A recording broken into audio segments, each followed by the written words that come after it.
everybody, and welcome to today's live stream. Now, as you could probably see, it's just me and Paul. So I'm Les, and Paul is sat there. Hi, Paul. Just before, yeah, that's great. It's great you could come on tonight. So no guests tonight, folks, but we've got Paul has got a great account for you tonight. And mainly what I've got to say tonight is thank you for all the questions that were asked. And now, because we have no guest on tonight, I think it's we can ask some of the questions that came in from other streams. What do you think, Paul? Anybody who wants to ask any questions tonight? Yeah, let's go. But yeah, and questions tonight. I can see in the chat here, Les, that somebody's saying that there's an echo, Les, and I think that must be from your end. I'm just going to check echo. Let me just check that, folks, while we're streaming. Yeah. Is the echo from both microphones? People? A bit of an echo. Is it? Epic. Oh, well. Well, we might have to go for it. We've had a few technical issues tonight, folks, and so it looks a little bit pared down the screen tonight, but there you are. That's tech for you. Breaks down when you at least need it to. But I'm just going to check the audio settings, guys, and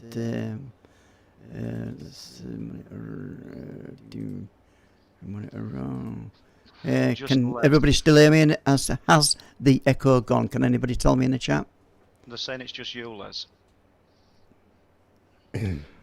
Which Paul isn't echoing, which is good. So that's okay. We're away. We're sort of ready to go. And yeah, I'm sorry that we haven't got Steve Wills on tonight, but we will have him next week. And I think you'll find what Steve's got to talk about, as in Warminster and the Warminster thing, and his knowledge of Rendlesham Forest and the research that's been done there. I know he's been helping John Hanson and Colonel Holt, I believe, to some degree. So I think you'll find what Steve's got to say really interesting. I don't know whether we'll get 2 hours. Well, we won't, I don't think, tonight, guys, but we're here just to, I don't know, tell you a few things. And please, what we got here, have there been any new big cat or werewolf type sightings? Do you know something? I have to roll my own eyes when I get people saying about these werewolf sightings and repeating myself constantly, because what we're talking about, it's the craziest thing to be talking about, but people still keep reporting them. Yes, there has been a few more reports of, I mean, one historic, as in going back, I don't know, 15 to 20 years, but nevertheless it's probably one at best I've ever heard, and that's really valid because it's from a guy who knows what he's looking at. We'll not go into massive detail about it, but he's a gamekeeper, or was a gamekeeper, should we say. And his knowledge of the woods, his knowledge of forests is as good as anybody's, and he's still actively searching for answers, or an answer to what he saw over a few nights quite a few years ago. And we've spent a bit of time with him, myself and Les. And I realise I'm not giving you much information here, guys, but basically he believes he saw something akin to a werewolf. And he's a straight John Bull kind of guy. He's just decent and forward as you're going to get. He's just a decent guy. Now, there is another sighting that I can touch on. Not going into too much detail, but it's very close. And this one is only going back a couple of years. And it's about 7 miles away from, believe it or not, from the gamekeeper sighting. And this involved 3 men, mature guys, 40s and 50s, who ended up at Whitby on holiday. And then from there, they ended up doing a bit of all-night camping in a forest.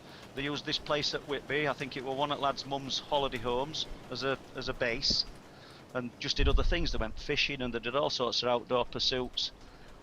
And I've spoken at length to one of these men, and whatever they saw has clearly traumatized them. And basically they're in this forest during the night, and they see a large pair of eyes, sort of glowing in the dark, self-illuminating. He said if you held your hand up to the eye, it would not have lit your hand up. It was almost like bioluminescence. It's not lighting a massive area of, not lighting anything around him. It's just in the darkness these eyes are glowing.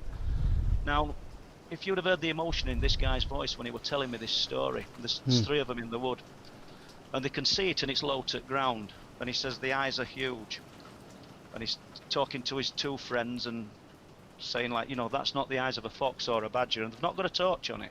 They can see these eyes glowing in the darkness. And his friend is probably a little bit more bold than him and says it is. I'll show you. I'll prove to you what it is. This is nothing to be frightened of. And he ran at it. I'm not going to say shouting and screaming, because I don't know the details of that one, but he ran towards it.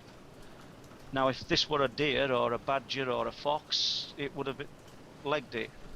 But they all got the shock of their life, because this thing stood up, and he claims it were over 7 foot tall. He thinks it were more like 9 foot tall.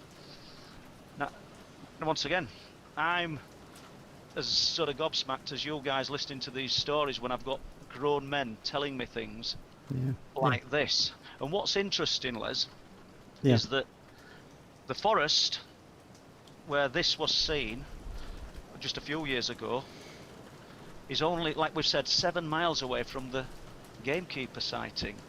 And if I were to link it all together and tell you all connotations that and things that make it even more interesting, which we will do eventually, I out of respect for the guys, I don't want to say too much at this present time. But basically, this thing stood up. They could see large pointed ears. He says it were an exaggerated face. He says almost caricature, like Wile E. Coyote type face. And it stood up looking at them in the forest. And I said, what, 10 minutes, half an hour? He said it watched them for hours. And they couldn't leave the woods. And they were terrified. One of them suffered worse than the other 2, should we say. And I've got a lot of time for them. It's not Paul Sinclair, I believe everything everybody says. I've been told stuff this week that I'm not going to follow up. I've just politely said, that's interesting, and that's what I'll do. But when you've got grown men coming out with stories like this, Les, and no reason whatsoever, he actually contacted me due to this podcast, and told me that they'd seen something, and it's a little bit like the paratrooper on Bempton Cliffs. No reason at all to tell you these stories. And that guy Rob, I believe he's seen this thing. Now, what it is, I don't know.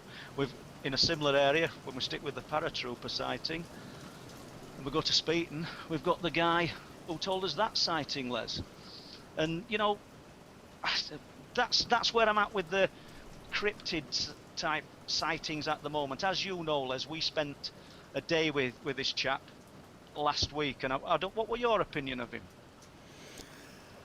Well, it's. I mean, I haven't met the other guy, Rob. I haven't met the Liverpool lads, but the guy who we met last week, who it all falls into that category.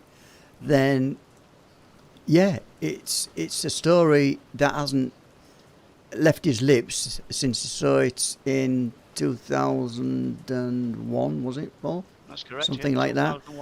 So obviously you can sense the hesitancy in his voice and a little bit of fear in there as well, because obviously it's something he's reliving, but and he's back, funnily enough, of where it all happened, which is a little unnerving. So couple that with him retelling the story of which he hasn't told for all those years, then you've got to wonder why. Sorry, I'll just recap that. You've got to then think, well, this guy does have a story to tell, like the other people that you've met, you've interviewed. Yep. This person has a real story to tell. Otherwise, why would we be sat out in the middle of nowhere, listening to him and him retelling it? There's no point in that, and all of us being there if there's nothing in it. This guy, as you know, Les, he'd been back sort of 19 years later. Yeah. For a day before he met us. Yeah. Sort of reliving the experience. He went in daylight and went to the location, sort of sort of had a walk round. What's interesting? Is everything okay, Les? We've got a big storm at this end, so if anybody hears any crackling and rumbling, Oh, then right. it's not my stomach, you guys. It's I'm just going to have to leave the screen. I'll just put Paul for a second. Yeah, Yeah. you carry on, Yeah. Paul. No, While I just put the Go on then. Go carry away. on. Well, what's interesting is this guy revisited the place before he saw us, before he came back to us, and he's walking around the location, and you've got some of it's been deforested now, so it's not exactly the same, or within an half a mile area of the we'll call it the epicenter of the sighting, this location where we were using as a base camp, this derelict ruin. And he said as he's walking back across the fields which used to be forested, halfway across, he said there was a huge booming sound came from the building where he originally saw it all those years ago. No explanation for it. I mean, we've got to understand, people, that this is as remote as it gets, unless you're going to go, I don't know, to Alaska or islands of Scotland. This is in a really remote place. There's no habitation. There's nothing. And like I said, at risk of repeating myself, he's sort of sat on this story now for 19 to 20 years.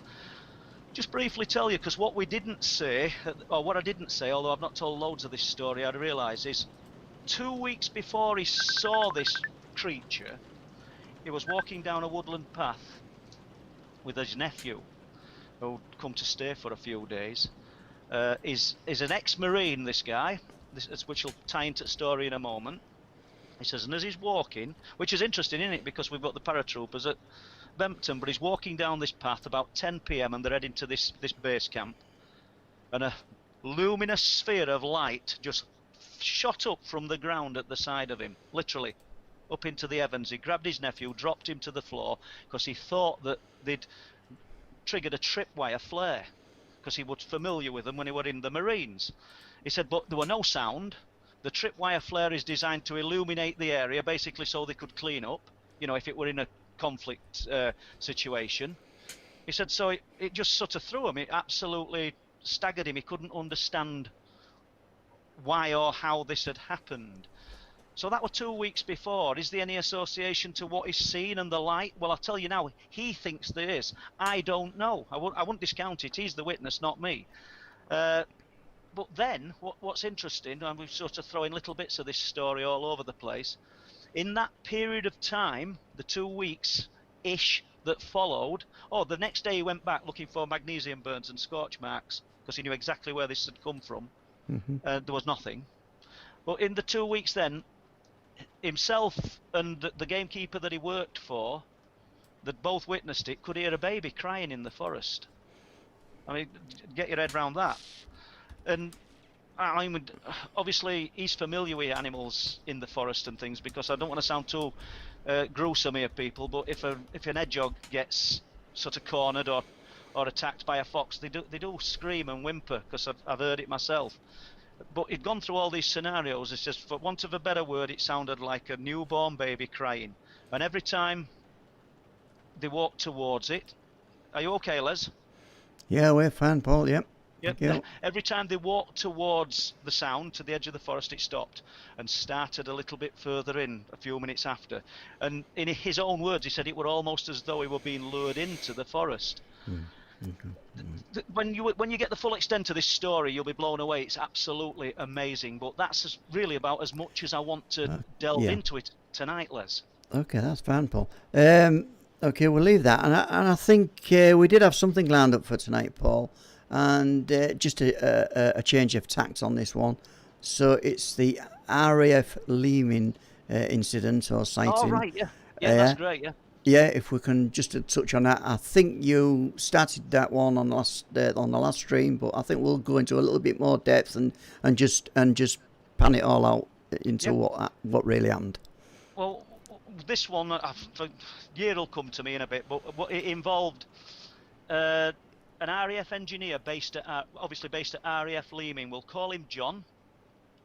And at the time, he was supporting 2 Tornado F3 squadrons as part of a team of engineers. So he he'd got loads of experience with aircraft, loads of experience with helicopters. He sort of obviously knew his job. This will all pan out when we get to the story, which some of you might have heard probably half of last week. So he knew about NATO aircraft, fixed wing aircraft, rotary wing aircraft. So we've gone through all that. This guy's no mug, let's just put it that way. So at the time, he were living in married quarters, himself and his wife, and they were good friends with another couple on the base, another tornado engineer and his wife. And this particular evening, they decided to go out. Oh, it was autumn 1998, and they were going to go out into Ripon for a meal, the four of them. And he explained that they weren't going out to get drunk. They'd probably got work the next day anyway. He didn't say whether it were a weekend. All he knows is it were autumn 1998. So he was keen to stress though that they weren't getting drunk or anything like that. Do you know? So had the meal. I think they had a glass of wine with the meal, and they were travelling back to RAF Leeming via the A61A1 back to Leeming. And he says the incident occurred, let me get this, on the A61 between Ripon and the A1 junction. And said it were a crystal clear night, but no moon. Now, that sort of pleased him. He weren't driving, and he's a keen astronomer. So he says, I was constantly looking at the sky. Once again, another indication that whatever they saw that night is not meteorological. Do you know? So he says, but that's when I saw it. Excuse me. He said, so he looked to his left, looking north, and he saw a bright orange light in the fields. Which initially thought, oh, that's unusual. What could that be? There's sort of deserted fields and a bit like the Wolds, really. And he estimated it to be about 3/4 of a mile away, initially thinking it's a helicopter. He sort of soon explained and sort of realised that it wasn't an helicopter, and it was just a ball of light. So he was telling me he's familiar with the SAR, the SRR helicopter night sun search lamps, and they had one in the repair shop. So he knew about searchlight technology, and because there's all these things he's trying to process in his mind about it, the helicopter and everything. So it was nothing he was familiar with. That's what we're saying, and he's still trying to work out what it could be. He said when it lifted out of the field and jumped towards them. Literally, that was his words. It jumped towards them. Then it settled on ground. Now that surprised him. That came as quite a big surprise, that Les, because he'd never seen anything move like this. And by this time, others in car had noticed it. And he said his wife were visibly disturbed, quite emotional. She was frightening her for some reason. I suppose these things affect us all in different ways. Some people are just awestruck and some people are terrified. I mean, that's what makes us human, innit? We're all a little bit different. So he said I had to process so many things like in a matter of seconds. He realised, still thinking about this searchlight on the helicopter, and obviously he's probably, even though he's discounted an helicopter, he's still looking for the logical. So he says he realised that the night sun were too big. He says it's about as big as a beer keg. So it were too big to be fitted to a Squirrel or Gazelle helicopter, which is what he initially thought this thing was. Now, at this point, this is when thoughts of helicopters had gone. And I mean, I didn't pressure him, but I sort of pushed him. I wanted to know more about the helicopter's movements and what it were doing. And he said an helicopter, when it moves, will sort of lift up to the hover position and gets itself established. Then it moves forward. And then when it's about to land, he says it will flare and then settle. Basically three distinct movements that the helicopter does, and this were completely different. This thing just didn't move like that. He said it moved like someone, I think this is where we got to last week, moving a chess piece. Literally, you just lift it from that square and move it over. He says it's just not possible. He says I don't know of anything that could move in that way. Now, the closest thing to colour was French car headlights to what the colour of this thing was, which is another interesting one, because we've got these lights over the sea, and I think it's a pretty good comparison. I mean, we have seen them red and we have seen them of like a deep tangerine type orange, Les, but that this French car headlight colour is pretty good. It comes so anyway. After a few moments, it jumped again and settled and jumped again, and it appeared to be on some kind of path that we're going to intercept with them. Now, it settled again alongside them about 50 yards away, and it's moving, pacing their car in jumps, tracking alongside of them. It must have been quite a bizarre thing to see. And all four of them by this time are trying to work out what it exactly is that they're looking at. It finally went behind what is called some dead ground, and it never emerged. I asked him about its size, compared to the size of a car, and he said he thought it were about the size of a beach ball. So we've got this luminous sphere. Let's stick with the intelligent light forms for a minute. There's definitely some awareness to this, be it man-made or something other. It made its way to them. It paced them in the car all the way along their journey. There is a possibility that it's some man-made object. We can't discount that. I don't suppose we'll ever know. But in the job that he were doing, he'd never come across anything like it, and he hasn't before or since. So, we've got a luminous sphere of light anyway, whether there was something behind the light, some structured thing behind it, but we've got to think the technology behind it must be quite small if it's as big as a beach ball. Questions, Les? Yeah. No, I just want to bring something up myself. So these balls of light as big as a beach ball, it could be, I mean, this is a hypothesis here, we don't know, nobody knows, is that these are some kind of intelligence, as you say, quite rightly, probably, but the kind of like, I don't know, like spotter, for want of a better phrase, spottercraft, coming from a main craft. Do you think there's a possibility there? Do you think, okay, I'll put the question another way.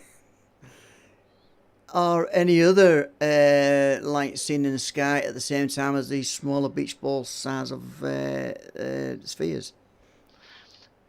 Well, we'll go back to this story in a moment, but yeah, I mean, I spoke to two young guys in Bridlington a few years ago, in the 20s.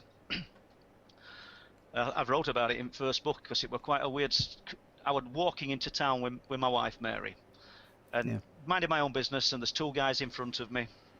And I could hear them talking. I weren't deliberately being nosy, but they'd said the key words. And he said we went up to Flamborough, and we sort of parked on Clistop, and we saw all these spheres of light going into the mothership. And I looked, I thought, what's he just said? I couldn't believe it. And wherever my wife were going, I says, I'll catch you up. I says, in a bit. I says, and I followed them, and eventually I stopped them. Craziest thing, because I'd been eavesdropping on the conversation. I didn't know one as friends, but he worked in the car spares shop, so I knew who he was, sort of thing.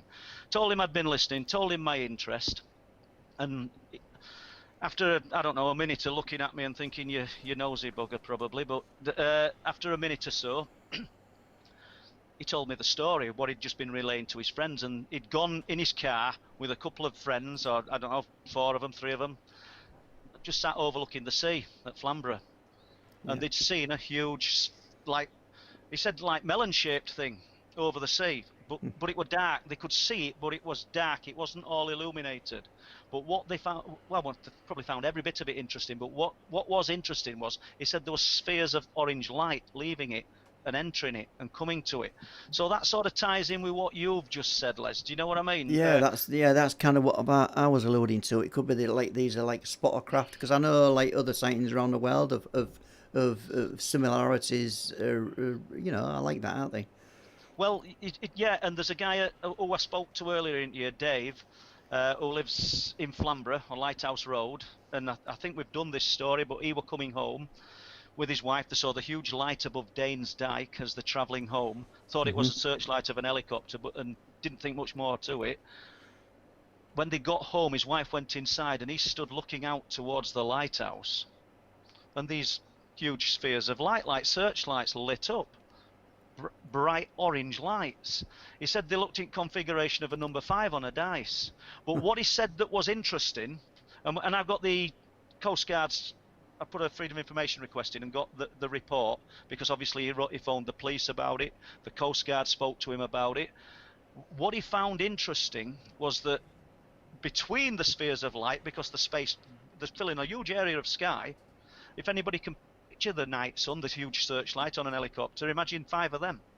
Yeah, he says at one time there were 10 in a row. He said, but there were little silver lights going from one to the other. And, you know, I just find these stories quite incredible. Now, are we going to jump back to this story now, RAF Leeming? So, 20 inches, he estimated, size of a beach ball. Now, he's just said a similar thing to what the guys in the forest said about the eyes. He said it were vivid in brightness, but it threw no light on the ground. How does that work? You know, I mean, obviously there might be, I don't mean there'll be scientists listening to this, and I'm not insulting you if you are or you aren't, but what I'm saying is somebody might be able to explain it to me, because I don't know how you can get something so bright, so vivid, yet it doesn't illuminate the area that it's making contact with or close to.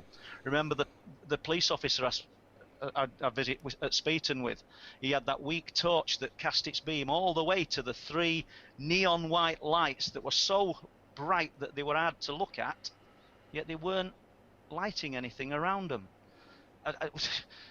We've got some different kind of physics here. I mean, but it'd be brilliant if somebody can come and explain that one to us. But you know, so it weren't throwing no light out on the ground, right? After it had disappeared behind the dead ground, he does not recall talking about it again, or his wife, or the other engineer, or the engineer's wife. They never spoke about it again. And now it'll make sense in a moment, listeners, but now he thinks, how could something so dramatic happen, particularly to military personnel as well, and they never even talked or questioned it afterwards. I mean, but we hear that lots of times, Les. We hear people having traumatic encounters, and sometimes it's just too much to contain in your head, because you know nobody's going to believe you. Do you know what I mean? It's a difficult one. So, and these are questions I've asked myself when writing Night People. I've even thought about not even bothering with it. You know, because it's just so unbelievable, some of the things that have happened. But right, so now 20 years has passed since this incident, and he'd all but forgotten about it. This is sort of where we're getting to now. And it says, and then for some unknown reason, about a year ago, he dreamed about it. Now, he can't imagine why he had dream. He says, I've not watched any strange films, or even, a grain of it had never come into my mind thinking about it since. He said, but when I woke up, he says, suddenly, I could recall it, as I can hear a noise in my ear. I said, I could recall it as oh, that's doing my head in. I could recall it as clear as if it was yesterday. He says, but that's not all. He says, the week after he had the dream, he was contacted by his friend's wife from 20 years previous. It were about some items that she'd lent them previously, had nothing to do with the dream. But whilst they were talking, he took the opportunity to ask her if she remembered anything about the night that they saw the strange light whilst driving back to RAF Leeming. So, you know, probably an odd thing to ask from such a long time ago. Now, I've called this guy John. I'm not going to use his name. Now, so John's surprise, when she told him that she dreamt about it a week earlier, adding that she had also forgotten about it until she had the dream. It's just crazy. Well, so there you go. So I hope you found that account interesting, and that I hope you could hear that phone dingling in my ear as I was talking about it, because it was driving me crazy. So, yeah. So, there we go. So, any questions, Les? Have we got out to? Well, I did catch one earlier. We're having. I've just got to re-emphasise. We've had tremendous problems tonight. Surprisingly, with the tech, and not surprisingly, just where I live, we had a great thunderstorm. I'm not blaming a thunderstorm at all, but it just seems all coincidental that we have all these big issues when bad weather comes along. And that comes on fairly regular when we're on a stream, actually. And if I go back to a stream we did with Chris Evers, it absolutely thundered down at where we live at this end. And so there's something going on there, anomaly with the weather. If anybody wants to give us any heads up on is it weather related that we can't seemingly get a trouble-free stream out on YouTube, I don't know, but there we go. Right, so at the moment I'm just people are having trouble because of the technical issues, Paul, that we'd sent a stream out earlier, and there was chatting on that stream, and then we'll move to this new stream. But some thoughtful people on there, and I know Tino's one of them, has actually redirected them, and Leslie Kirby, who's monitoring the chat tonight, has redirected them hopefully as well. So basically, yeah. So I don't really want to. Yeah, we don't really want to put you off any of the accounts that you're going to tell tonight, Paul. Well, so there's not that much, but we shall. We'll jump back now, unless I think I've got to answer your original question a few minutes ago, and was Yorkshire lad Lely UK. It's not so much these questions, they're just statements really, Paul. Always seeing lights when I'm out, and you know they're not helicopter lights and planes because of how they move. So there again, somebody else is seeing these lights and attributing not to man-made craft or anything like that. Yeah. So that's just one. I think there's another one up here. Let's have a look, guys. Yeah, and Jeanette. In 2010, I saw a white sphere over the sea. I was like forced to walk towards it. I walked to the boat bridge and the light came closer. And then I saw a smaller light beside it pulsating. So there again, Paul, it's... when she says to the boat bridge, whereabouts are we then? What? I don't know. She doesn't say in the whereabouts. If Jeanette wants to actually tell us where it was, if it was in East Yorkshire. It's interesting, isn't it? I mean, we jump to the rock anglers up at Bempton, Speeton, Buckton and Flamborough. Yeah. And they talk about this light that they see on the cliff tops, which they perceive as the headlight of another rock angler, because that's about the size of it. We're talking about the size of a tennis ball. Once again, they're not saying it's casting a beam. I find this fascinating. Obviously, you guys know I do, that we've got such a strong light that can't cast a beam. But my point is, they walk down to the light, disappears, and there's no one there. And then it'll appear further up the cliff where they've just been. They've got names for it, like the Ghost of Big Railings, and named after some of the stands, the bird spotting stands and things. So these lights, whatever they are, there is a definite awareness to them. I mean, if people want to call them earth lights and think it's something to do with tectonic plates, I go for it. I'm not going to argue with you, but I believe that in some instances there's a definite awareness to what we're looking at. Now, when me and Steve Ashbridge first started left the wall, we spent years researching them and trying to document the lights up on the East Yorkshire walls. And when we started going to the cliff tops, it were a rock angler that rang us. He said, "You better come up here tonight." He said, because there's all sorts of unusual lights appearing over the sea. Said we've checked flight radar and everything, and is checked for military activity, and these lights aren't anything like that. So we drove from the Wolds, and we managed to get up there, and we saw them.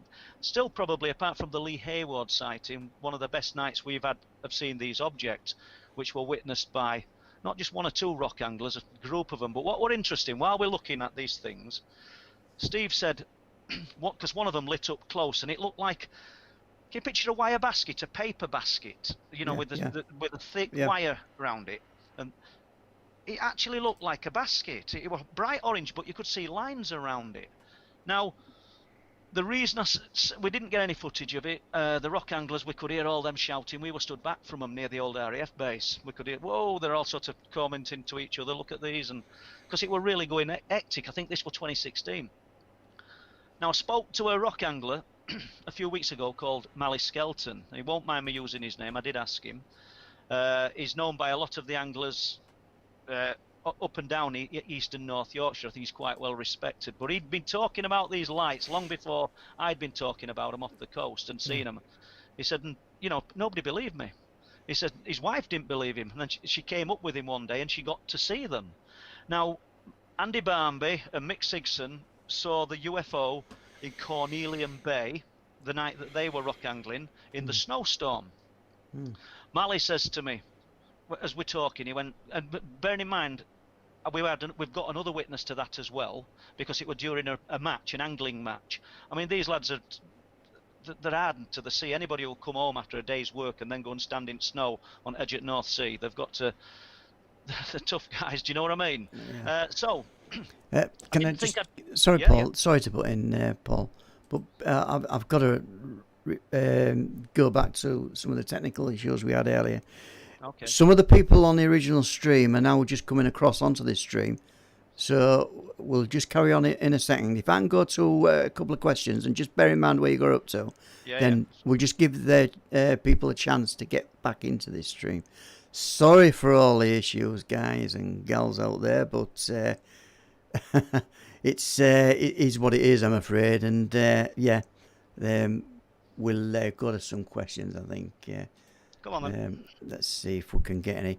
Please, if you've got any questions, people in the chat, you good people in the chat, I'm sure we can get some going.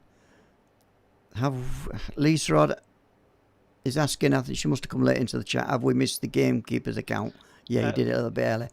You did. You can link these later, Les, can you? And I don't know. It's going to be difficult, Paul. Yeah, right, okay. And we'll just touch on that at the end of the stream, obviously. Now, okay. Just bear in mind where you got up to. We're just waiting for some people to come on, and we're sorry for all the confusion we've caused.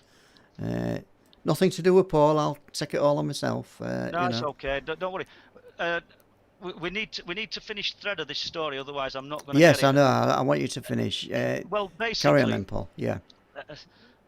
We'd got the Andy Barmby sighting and the Mick Sigson sighting, and we found another witness because it were a rock anglers match night, and they were at Cornelian Bay in Scarborough. Now, I didn't think I'd come up with another witness, but speaking to this guy, Mally, he said he'd seen one at Cornelian Bay in a match night, and I said, well, he said I did a drawing of it and coloured it in. He says there were a massive snowstorm, just like Andy and we call him Siggy and Siggy described, and they described the waves of snow, and as it died, they could see this object. He said, and this is what I saw. He did me this drawing, and I don't know if you can see. Imagine this basket type thing.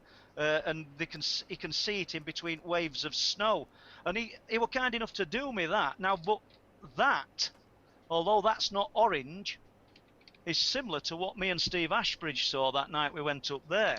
Now, bearing in mind that these things can simply appear and disappear at will, I personally don't think that's anything man-made. But as I say, I'm open to be shot down in flames. Have you got anything else to say, Les? You look like you're going to say something. No, carry on there, Paul. Yeah. No, well, somebody said, have I seen any more, or have any more night people type sightings or experiences? And I've got to say, no, not recently at all. There's been nothing like that, and I'm really sort of thankful that there's been nothing like that. You know, I mean, just to stick with night people a bit, I've had some fabulous help off Don Lodge getting me this book together, because my spelling and punctuation's atrocious, and he's sorted it all out for me. But I have debated whether I actually want to publish it, to be honest. But we've got the first book now, and I expect I will be doing. I'm not going to put it on Amazon straight away, and I'll set something up with PayPal, and anybody who wants to purchase a book, they can. But it will eventually be going onto Amazon, I would think. But it's been hard. It's been, you're bearing your soul, and you're talking about things that they're just not normal. It's not. it's so off the wall, these things, what have happened, and it's difficult to believe yourself. So you're trying to find the words, which we haven't got. We haven't got the vocabulary to describe what we're seeing, and you're trying to find the words to describe things that have happened to you, and hope that somebody's going to believe you. You know, I mean, one of the chapters in book, I sort of went to the doctors. I went to Bridlington Hospital after the holes appeared in my back. Yeah. The doctor knew I was lying. He knew straight away that these wounds, and I said I didn't know how they'd appeared, and they'd appeared in my back overnight.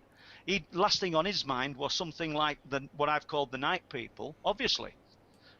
But he thought that I'd been physically abused, some kind of physical trauma. Somebody had done that to me. And he sat there and he said, "Mr. Sinclair, you can tell us. You can tell us, because you could not have inflicted these wounds yourself. They go deep into your body, and if they'd have hit a vital organ, we would have had a different outcome. So these are difficult things to have been talking about, to be honest. And I think the night. Have we got any questions, Les? I'm just going to bring up Bobby Dazzler. Going back to the lights. Paul, that picture that you held up, it looks like the light I saw above the treetops of Bridlington Hospital 2 weeks ago. Really, that's interesting. And please contact me after this. And what? Obviously, you can't talk to us, but you might be able to type it in time. But what colour was it? And nighttime, daytime. But that's interesting. I'll just put it up again because, as I say, it's not a work of art, is it? But it was good of the guy to do it, and he saw that in between a break in the snow. And don't forget, we've got 4 witnesses to seeing this thing, and that is what it means. Not exactly like that, but similar to what me and Steve Ashbridge saw. So there we go. We're just going through some comments really here. Jeanette, I have woken up at night at winter and just watched the sky when something just lit up like a satellite, but it feels weird. Just as the sky, just at the sky when I'm watching. So yeah, I mean, obviously them type of sightings you can attribute to lots of things in the sky, can't you, Paul? Well, it could be an iridium flare or something like that. I mean, I'm not playing down what you're saying you've seen. But, and not everything that I'm seeing is sort of out of this world either. And there's probably going to be people that can explain 99% of it. But it's difficult. Can I ask a question? So you go to Bempton a lot, obviously. Well, yeah. Yeah, and lots of other people go with you and they join you at various times, and lots of people, as you've said tonight, see these lights across the sea. Okay. Are these lights across the sea, do you think they're a set distance away? And if they are, how many miles could you estimate these things are? Or obviously if these, let me put it another way, if these things are massive, then they could be 25 miles away and look like a dot. If these things are small, these things could be about a mile away and still look like the same dot. Well, that's correct. I mean, late last year, one came out of Filey Bay. Now, I was with a police officer. He's probably on here now. If I were a farmer, I'd say we're farmer people. I'm not trying to big it up but that's who I was with. He saw it before I did. When I got the camera fixed and on it, it were up and hovering above the bay, and then it came all the way towards us and sort of went back and dropped into the sea. That I would have thought that were just a couple of miles out. I mean, if you're looking at Filey Brig's can't be more than a mile offshore. But interestingly, I spoke to Coast Guard off the record, but I've spoke to Coast Guard who've said that they've seen these lights, and we've done it before. We've got the horizon from the elevation of them cliffs, 20 to 22 miles to the horizon. They can't tell how far out they are because they're not acting like a normal light would, meaning if it was a flare that was up, you'd see smoke, you'd see it drift with wind, it'd illuminate it, and you can sort of gauge how far out they are. You've no idea with these. Late last year with Lee Hayward, we saw 3 in the snooker ball configuration, one on the top, in the field at the back of us. They cast a great big halo. So I know I've just been on about not seeing a light, but is it because they were a lot closer than normal because they lit the field up at the bottom? You know, and they were imploding as we were trying to get our spinning camera around because we'd got it facing sea, and they were imploding. It's probably one of the best sightings that we've had, and something else I've noted, when you go up with different people, sort of new faces, things are seen. But something we must stress here, people, because if you're going to visit this area, please, I don't want to downplay it, but you might not see anything. Me and Bob Brown go up there for 6 months and nothing happens. It's not a given. The books are full of accounts that go back decades, and you know, but there's stuff to be seen. Yeah, and of course I've been up there with you, Paul. I've been up there with you when you've been with other people. Now I can answer one question, and I think it was Steve-O, and he's asking if I've had any experiences at Bempton or the surrounding areas. Now I remember one particular night, Paul, when we went there, and something happened. Funny enough, behind me, and I didn't see it. Can you remember what that event was? Was it a light dropping in behind the hills or something? Was that behind the base that the light dropped behind the base? That's right, yeah. No, Steve, I didn't see this, but obviously it happened when everybody saw it. I went on my own. It weren't just me saw this, were they? There was somebody else with us. There was you, Bob Brown, yeah, and I think Leslie Kirby. Leslie Kirby, yeah.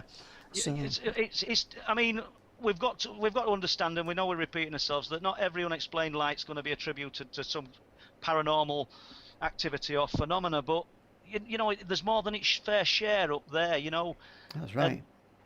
When I went with the guys Rick, PJ, and Craig and Bob, we should have had a body cam on that day as we walked back, because it's so unpredictable, and this red diamond of light just appeared out of the floor. I've never seen anything like it before or since, and I don't think I ever will again. And luckily, I mean, there was 5 of us, 4 of us saw it. 4 of us described the same thing. We weren't arguing about what we'd seen. We weren't saying it was a mile away. This thing, you could have thrown a stone at the distance of it, and it just punched up from the floor. It took it took longer to dissipate than it did to appear. So, right, interesting. Yeah.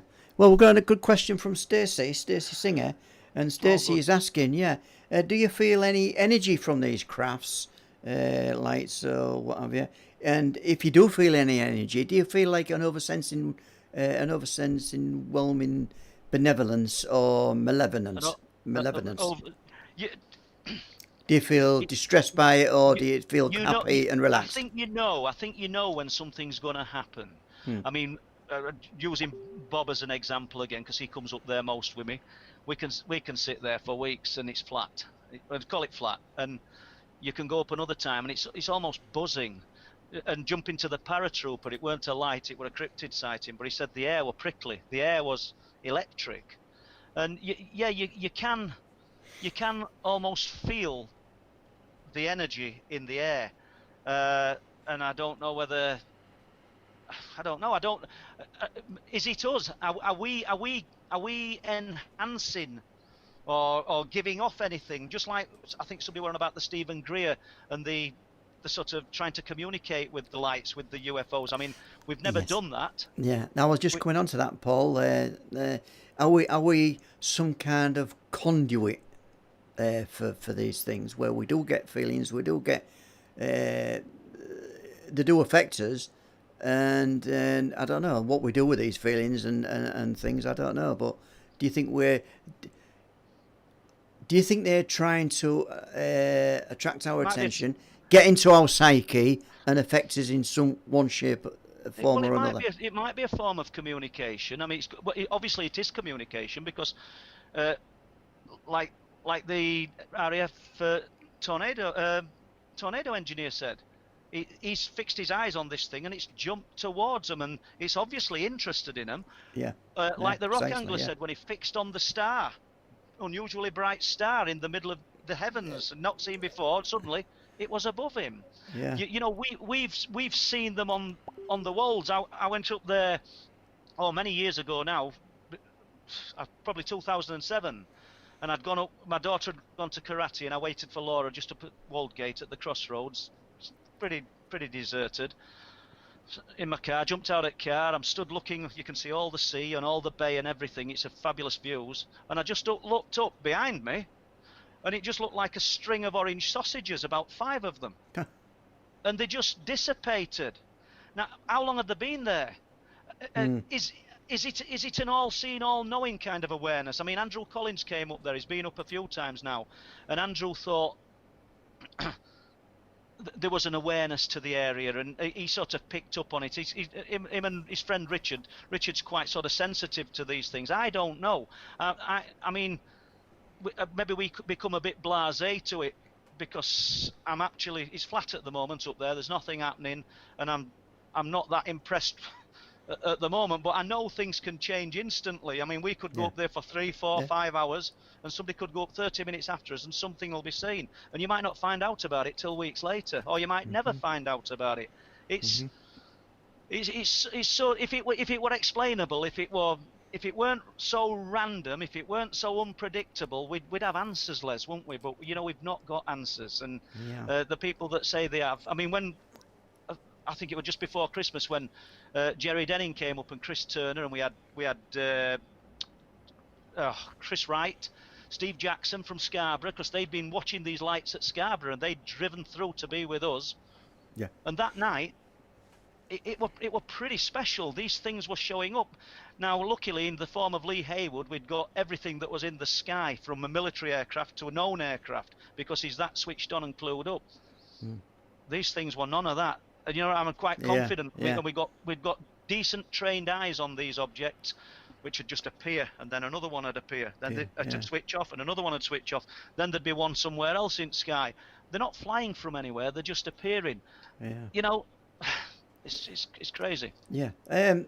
Right then, we've got some questions shortly, Paul. Right, I can tell the viewers an account that was given to me, if that's okay, Paul. You might go for it. Yeah. Okay. So this is the account. A guy who lives at Farley on the East Coast. You know it well, Paul, don't you? Oh yeah. Yeah.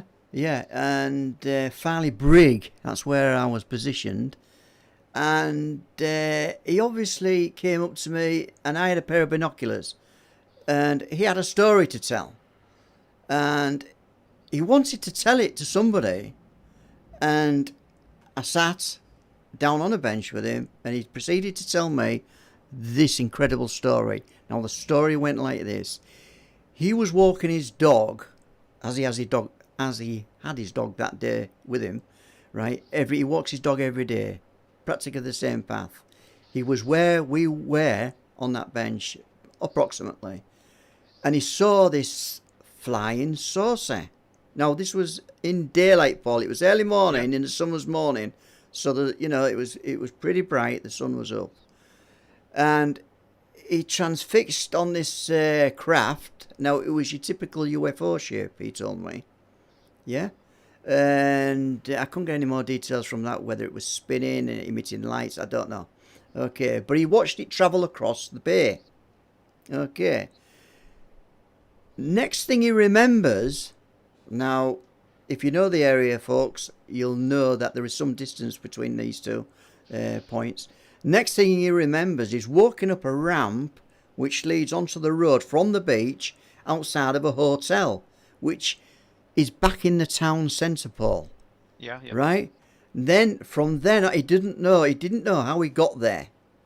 With his dog, all intact, nothing untoward, you know, injuries or anything. Yeah? But then he had recollections of memories what came back. Now his memories were that he was on board a craft. Right. He was actually on board a craft. So what he's saying is a typical abduction, I guess, is what you could say on this one. Now the fact that he was getting his little memories back, because these came later on. I think it was probably a year or two before when he had this encounter. And And obviously over that period, little snippets have come back, and that's where I got that info from. Now, so he reckons he was on a craft. What they did on the craft, or what he saw, he can't recall. But he knows he was in a craft, and it was brightly lit. I've got to add that it was brightly lit. So how many accounts like this do people tell? It's numerous, around the world. And for every account like that, it makes you wonder how many people have got one to tell. Have got one that don't want to tell it. Yeah. Because it's probably one of the most difficult things to talk about, really, and there's That's it, nowhere yeah. to talk about. Yeah. There's been fabulous researchers and psychologists who've stepped out of the field, the academic field, and jumped into this because they know it's real, but then they're shunned by their peers. It's such a difficult subject to embrace That's because right, yeah. we're Yeah. not we're laughed at. Yeah, well, that's it. And he did say to me there was a local researcher who lived in that town, and people who listen to us will probably know this person. I won't mention his All name. right. Yeah, who did really not a lot of research into it, but I know he took the story to him. But Oh, good. that's it. That's all I know. Now, since that day I met this guy, which was probably about 5 years ago, I've never seen him since, by the way. But we're going to go to some questions, Paul, because Excellent. quite a few By the way, questions are come in, here's and John Maxon who's just if I can go through some of these. Well, a good question from Jane Bowery today. Do either Paul or Les think these podcasts, these live podcasts, that you are being monitored with these live podcasts? Well, I don't know. I'll give my answer on that one.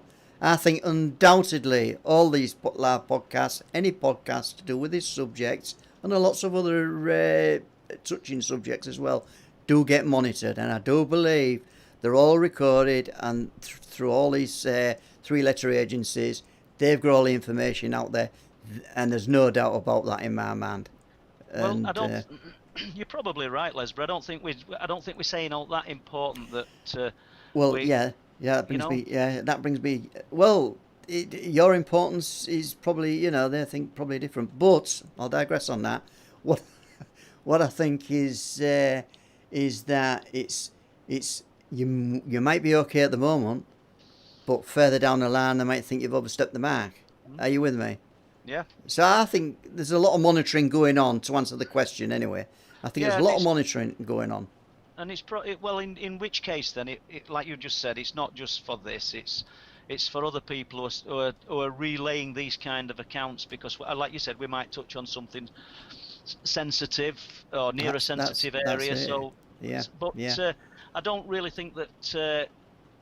We're talking about the cryptids. I'm pretty sure. yeah. I'm pretty sure because I have a guy in Staxton who believes that the cryptids are connected to the RAF base. Mm, mm, I don't know. I've no more to go on than that. I've just thrown that one out there. Somebody might be able to tell me because they've seen something in close proximity and seen military personnel out looking. Right, I've just seen another question from Chris O'Neill. Welcome to the show, Chris, and hope you're enjoying what you're seeing and listening to tonight. You've got Paul Sinclair and you've got Les Drake from Digital Creations. So, Paul, the question is, Paul, when was your last night people encounter? Oh yeah, I saw that earlier, and I would have thought proper encounter where you've seen them stood round you and you've woke up and you've got physical marks on your body or wounds in this case would have been 1998. So it's a long time since. There's lots of things happened in between time, but nothing as dramatic as what were happening from 94 to 98. I'd love to be able to say, right, we've just written Night People, and there's been some fabulous accounts. But let me tell you, it's never gone away. I think it's always there. There must be certain situations and scenarios that happen in people's life, or certain times that these intelligences, these other intelligences, feel that they need to intervene. Because I mean, there were a period from about 15 to probably, I don't know, 21, 22, when nothing happened. Do you know? And then it sort of happened again, and then it stopped. Then it started when we moved to Bridlington almost immediately. You know, and interesting, but so many other aspects come into it, you know, because I'm not even saying that these things are alien, whatever alien is, because I've no idea. They could be demons. I really don't know. And I know, you know, and I know you've asked the question to yourself repeatedly, and the question is quite simple: why me? Well, yeah, because I'm the same as everybody else. I've no idea. I think there's some kind of I think we maybe give off a different kind of emotional vibe, maybe at times, and you know, I don't know what they're wanting to tap into. I don't know. I don't have the answers. Unlike some people who claim to have all these answers, I haven't got them. I've just got these cameos of events that weren't very nice. And just a follow-on question by Chris as well. It's I know you probably don't want to go into any real great detail, but the general question is: has anyone in your family had any encounters? So okay. So that's why. I think if you just leave it at that, that'll be. Well, just briefly say that's why when things sort of tapered off in 1998, there's other stuff being happening, and that's why the book doesn't stop at 1998. You know. Yeah.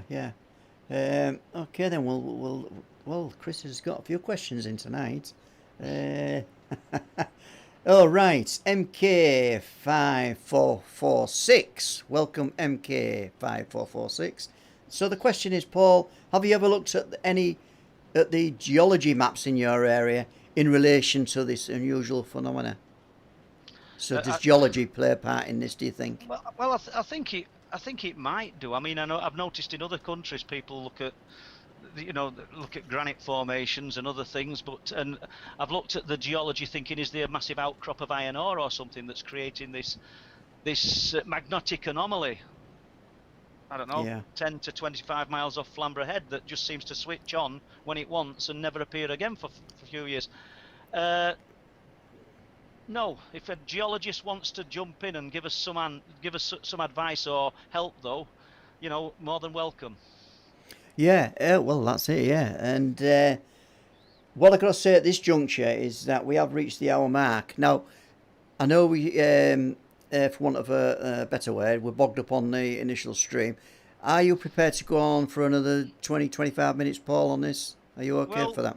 Well, we could just do a little bit more if you want, then, Les, yeah. Okay, we'll just go as we feel. We don't want to... I'll just jump back now, then, just to sort of give you an idea of how long things have been reported around this area, but I think we could jump to any area anywhere in UK.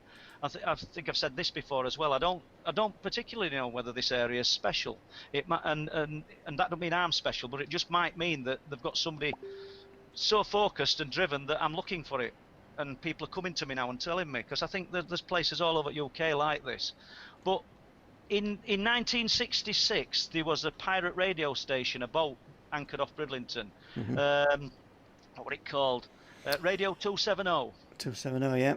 The boat that rocked. I think they made a film based on it sort of years later. And I spoke to a retired Coast Guard from Hornsey. Been a wealth of knowledge to me, to be honest with you. Really good guy. And he says to me, there were a UFO sighting on and around the boat anchored off Bridlington in 1966. And he started telling me about it. Really interesting. He says, went into work, and this is at the Coast Guard station. I imagine that they'd let them listen to it. They might do radio now. He says, but we used to listen to it. Radio 270. I think the boat were called the Oceana. That's the Oceana. Right, yeah. Oh, you know this then, Les, do you? I know of the boat and the radio station, yeah. Right. He says, well, suddenly, he said, the DJ starts getting excited, and he's starting telling the listeners there's a UFO above the ship. He says, well, jaws had dropped. He says, we're in Coast Guard station, we're listening. It's just crazy. He's telling people there's a UFO above the ship. He thinks it was summer of 1966, at night time. He said, and they're all stood with their mouths open, and DJ's describing this once again. Large, luminous, white sphere. You know, I mean, we know we've got the structured objects that people claim to have seen, and we've got that picture where he's painted something looking fairly structured. spheres of light seem to figure quite a lot. So anyhow, he said the way he's describing it, the way he's telling the story, he's only just above the ship's mast. Obviously, I don't know how tall the mast were on the ship, but we've got to say it can't have been more than like 60 or 70 foot in the air. And he's getting really animated about it. So Coast Guards they're all listening, and I thought, well, I'm going to check on this to see if anybody's got any recollection of it. And I contacted, I think it was like the Friends of Radio 270. There's like a Facebook group on it, and there's quite a bit. There's quite a lot of interest in this. Yeah. Not the UFO sighting, but the actual the pirate radio ship. And I think I contacted a guy initially called Chris Dannett, and Chris, I told him about it, and because he'd worked on the ship, and he said, I have no knowledge of this, and he were a little bit, I don't mean skeptical, but I don't think he believed it. But luckily for me, Chris asked a few more people, and he then spoke to a guy who'd been really helpful, really, well, all of them were, but a guy called Paul Rustling, I think I've pronounced his name right. Paul said, oh yeah, we remember this. It was talked about sort of widely at the time, and the DJ, we think the DJ that saw it actually wrote a book on UFOs afterwards, which I went and found his name and I purchased the book. I couldn't find that story, but basically the story is confirmed, and this thing, whatever it was, hovered stationary above the ship's mast. We know that, you know, a satellite's not going to do that, well, they'll be up in heavens anyway. Interestingly, the Coast Guard said on the same night, a light station, or a light ship, should I say, anchored off Spurn Point, which is basically a floating lighthouse, to anybody that didn't know. So that's about 30 miles away, just over. They reported seeing a huge luminous sphere of light as well. So we've got two sightings. Now, obviously there's no explanation for it, but the official explanation was a weather balloon. And that seemed to be a staple explanation for 1960s. Any more questions, Les? Let's have a look. I'm just we're just going through what Leslie sent us. Wonky Wonders. Now that's a great name. Welcome to the show, Wonky Wonders. Yeah. Asking a question. I think you almost touched on it earlier, and it's to do with when is a good time to go to Bempton. And I know you've talked about this. Anytimes, you know, you can see things and you couldn't see things. I would just encompass it, and say East Yorkshire. It's unfortunate that, well, it's not. I mean, but I end up on the cliffs at Bempton quite a lot. But I get to Speedon, I get to Flamborough. You've a chance of now. Mally Skelton, the guy who did that drawing, he said that this one, which we keep showing, he said he'd seen the lights from the Five Arches, is what he called it, at the back of the lighthouse, more than anywhere else. And he's a lot more experienced than me, this guy, obviously because he's spent a lot of years fishing. They're the best witnesses to this light form phenomena out there, because they've been looking at it long before I started looking at it. So, and many of them have seen it, and many of them don't want to acknowledge it. That's just the common thing, you know. I mean, they've seen it. Oh yeah, I saw something odd, but I don't know what it was. And you'll get loads of explanations. You'll get some saying, no, telling you that they've seen these lights, what we've just been describing. You'll get another guy further up cliff saying it were a meteorite. You'll get another one saying there were afterburners of jets. You'll get another one who don't want to talk about it. You've got you know, for every I don't want the explanations that best fit my theory, by the way, because that's why we're asking different people. But it's clear they're not afterburners, and it's pretty clear they're not meteorites when they're just lighting up and staying stationary in sky, then producing another one and another one and another one, and staying like that, and then imploding and disappearing and appearing in a different part of the sky. Yeah, I think. Yeah, sorry. And I think with some people is that they don't want to think outside the norm. So they obviously what they know. So they're going to attribute what they see and say, oh well, that's a plane, regardless. Are you with me? Yeah. Without any further question in their mind, that's what they've seen. Well, that's what the tornado engineer initially did. He was trying to work out what kind of helicopter this was, this orange sphere of light, because his mind were programmed to look for the logical. All of his minds are, aren't they? You know. Yeah. We've got to sort of rule out everything else before we can sort of pull in what it shouldn't be, what it can't be, really. Well, I've got a general question. This comes from me. Okay, Oh, Paul? lovely. So what it is, Paul, is this, and I don't want to sort of like go back to the recent episode with the crashed fighter jet. Okay, don't want to talk about that specifically at all. It's a general question. There is a lot of aerial activity off Flamborough all the time. Mm. Do you think any of that is? It's just a general question. Any of that is attributed to, and I don't Unexplained suppose you phenomena. unexplained phenomena. Yeah, I suppose it's got to be, hasn't it? You know, some people are going to mistake the afterburners. They're going to mistake flares. And Well, yeah, because is it a training exercise or is it a scrambled exercise? They're two different things, aren't they? well, you know, I've thought that myself, and that's a good way of looking at it. And I'm not saying in most instances, I would say when there's a training exercise going on, that's what it is. But I have wondered that myself. I mean, we'll go back to 1966, Coast Guard station, 5.5 hour UFO sighting observed by Coast Guards, written about, documented in papers. The Bridlington Free Press reporter came out because it was that long, the sighting, he were able to look at it with binoculars. Yeah. And this object, we'll get to the military in a moment, Les, this Mhm. object at one point looked like a huge triangle with a white line down its side. At another time it looked like a bullet, and it was morphing and changing shape.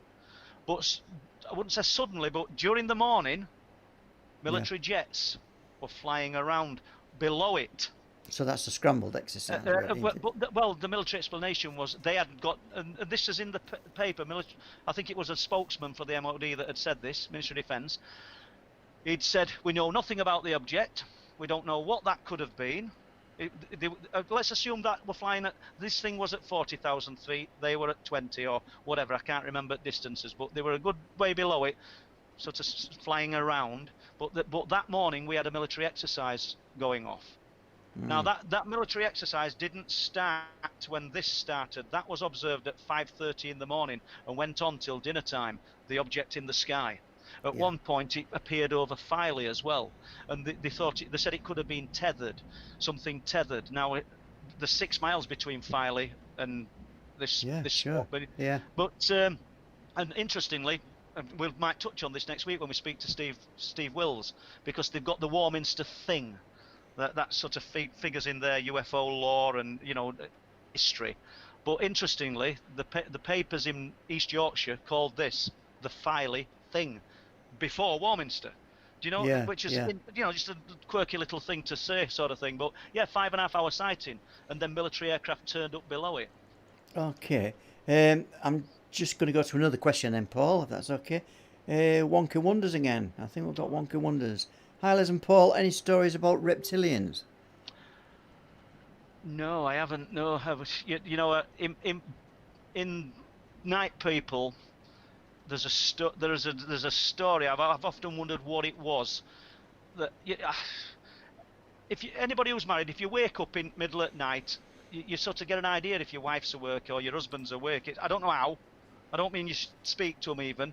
And I woke up and Mary said to me, "Well, Paul, are you awake?" And she'd sensed that I was, and I said, "Yeah, why?" She said, "There's something in the room." I said, "What do you mean there's something in the room?" And this is, I've got the year, and I'm thinking it's 2014. This is why I'm saying it extends. And she said, "I've been laid here ages. I daren't move. I daren't wake you." She says, "But I saw it, and it's been stood at the bottom of the bed, and it's as tall as ceiling, and it were cream coloured, and it she doesn't know what it was.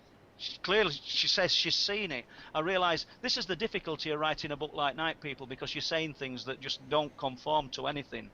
And my wife don't believe in any of this. She's one of these people that really don't want to talk about it. I mean, she's married to the wrong kind of person, isn't she? Let's face it, people. But you know, let's put it this road, and I think I put it in book. If Mary had married somebody who had no interest in this subject whatsoever, she'd have never ever spoken about any of this. I can guarantee you, because you'll never get her talking about it. You know, outside of. If you know, I said just relay that story because I've said it, and then she might speak about it. It's just a strange one. Okay I know, then. oh, one sec, sorry. Yeah. So I know that doesn't answer your question about reptilians, but no, I really, I don't think I have. Okay then. I think we've got to go back to Tino. Welcome, Tino. The question being, the Farley sea monster beached on the rocks at Farley Brig. Is that a very old story featured in Truth Proof? Did you feature that in Truth Proof? I'm not sure. I don't think I wrote about it. I've read about it. I think it was 1934. I don't think it beached on rocks, Tino, unless there's another one. I could be wrong. I think it was seen on beach by once again a coast guard. There's literature about it, and Yeah. it went out of the water. I think he said it had a long neck and glowing eyes.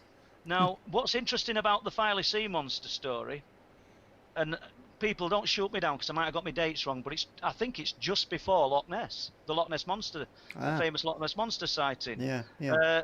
But I got a story which I found in archive at Bridlington from the 1800s that from a very late, I don't know, like 1880 paper that told a story from I think it was the 1700s of killing sea monsters in Bridlington Bay.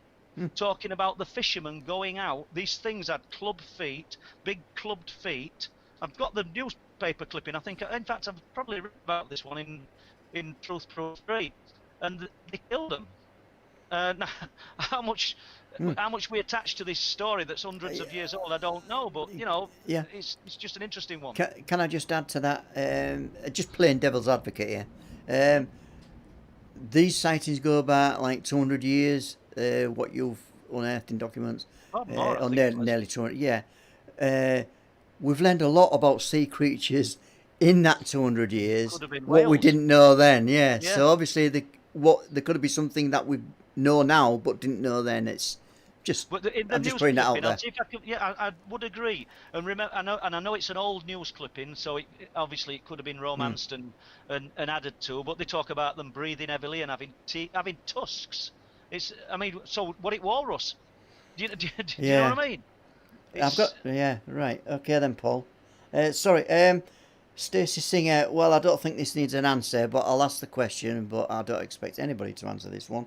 Has anyone tried to bribe you to spread disinfo?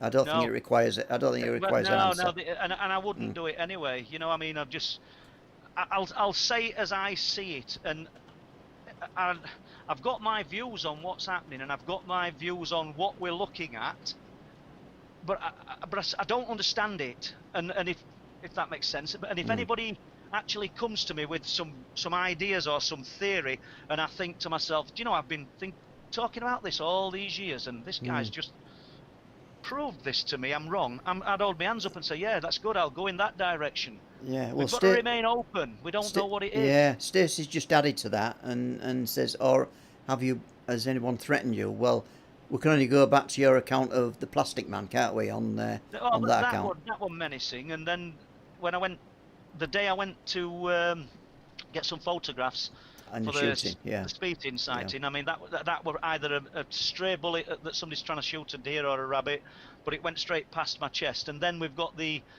Range Rover Vogue that came within 30 feet of us on cliff tops and just parked behind me and Bob. Blacked out windows, not even lights on in the dark. I mean, that's pretty menacing. But no, I don't think we're into anything important enough to be looked at, you know. Well, it's not so much as a question as a statement from Tim Brennan. Welcome, Tim, to the stream. Oh, hi, Tim. Good to speak to you today as well. Yeah. So really, a vote of confidence from Tim is, hi, Paul and Les. Thanks for preserving and making the stream happen. And which is good because we did make it happen. And also, he asks, have you had any discussions with dowsers in the region about earth energies?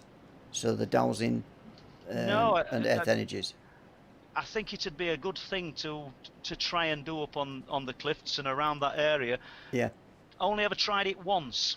You know, with the dowsing rods at Willie Howe, the burial mound of Willie Howe. Yeah. And one afternoon I went with my wife Mary, and we we sort of pegged it every time they turned in, and it was just like an hot cross bun. Now, I think I've spoke about Willie Howe before. If anybody wants to Google it, you'll find some amazing stories attached to it. Ancient stories coming down through folklore about hobs and goblins, which in today's time people might perceive as aliens. I don't know. Then we've got a pilot's encounter above Willie Howe where he thinks his plane just stopped in midair, which I've written about and I think we've talked about. If not, we'll do that one next week, Les. Okay. Stacey Singer is asking, do you think the base 6 miles off the coast of Malibu is SSP? Now, I don't understand that question. But, no idea. No, and I sort of bow to your better knowledge because I only know about what I know about. I don't look into many other cases. Some people can reel off the history of UFOs and tell you the dates of all these cases all around the world, and I'm sorry to say I can't. I can tell you about what I know, and that's about it. Great question coming here from Jane Bowery. Welcome, Jane, again. Paul and Les, do you think the military government have had or still have contact with alien life? I believe that they probably, I wouldn't say know everything, but they know far more than what we know. Whether they've probably had contact, yes, probably blown contact as well. Because let's face it, what do we do as a species if we find anything that has a capability to overcome the opposition? We take advantage of it when we want it. If we found a new food source, we'd eat it till it had gone. That we've no, I don't know what the words are. We've just got no conscience when it comes to things. I think the aliens, if we want to call them aliens, the other intelligences, why would they want to interact with us? And I've heard about the treaties where they would allow these other intelligences to take people from Earth. Why would they need to do it? I mean, I could be wrong, but why would they need to make some treaty up when they can actually enter your property through a solid wall somehow and be in it? Why would they need to make some deal with the government? That's a bit rambly there, people. I'm sorry, but Yeah, and I think the question was directed at me as well, so I'll just have my 2 penneth worth in this. Probably yes, is government involvement, and for reasons Paul has alluded to, I think the government are years and years in front of with technology, and probably because of alien contact as well.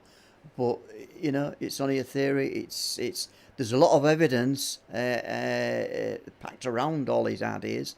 If you piece them all together, I suppose that's the conclusion you could come to. Yeah. Okay. So, Les, where are we? Exhausted the questions? We're nearly down the pack, Paul. We are too violent to care. You're spot on. We are. We're a violent, warring species, aren't we? And we're not good. We're quite vile, really, aren't we? When you think about it, let's forget about UFOs. Let's forget about the paranormal for a minute. What we are as a species is not good. What we represent, we just absolutely. I was going to say the R word then, but we absolutely deplete the planet of everything with no care for who's got to follow us. The children or anything, have they? We're just That's not right. good.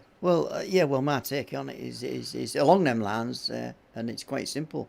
Is that man is a killer? We kill each other, we kill the planet, and at the end of the day, we won't be here in the form that we're in now. Without a doubt, Les. And okay, we won't be in a minute. We won't be. No, we'll be going for our supper, won't we, Paul? And let's have a look then.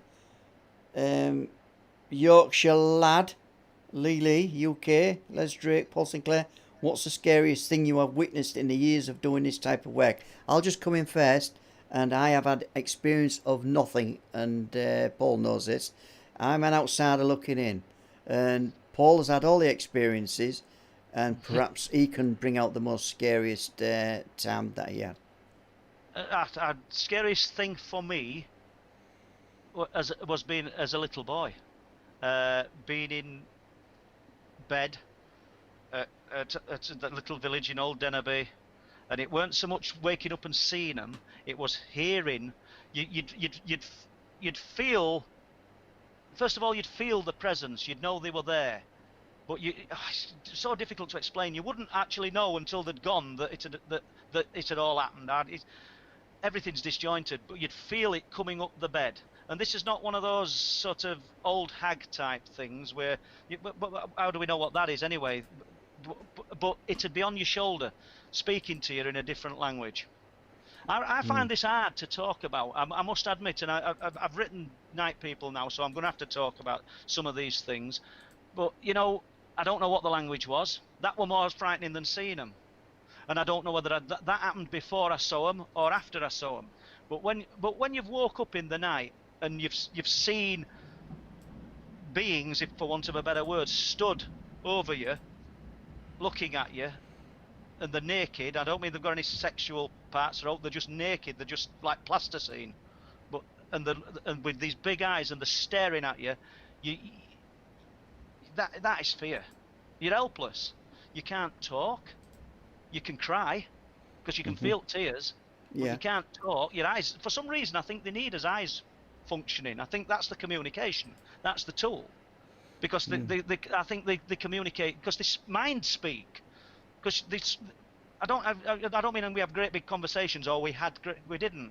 But when it happened that night and the bed spring were turning in my back, that's what they were telling me. They weren't a bed spring turning in my back. But they were telling me a bed spring were turning in my back, and this thing, whatever it was, went deep into my back, and that's why it left the holes in my back, you know. And the doctors left reports saying, "Does this man have a history of trauma?" You know, I mean, I'm all over the place, Wheat, and that's probably, you know, that is pretty scary, you know, and it's traumatizing, as you say, Paul, and you never get over these things. I know you are at the age you are, and all this is still fresh in your memory. It's still there. It still traumatizes you, because I know that for a fact.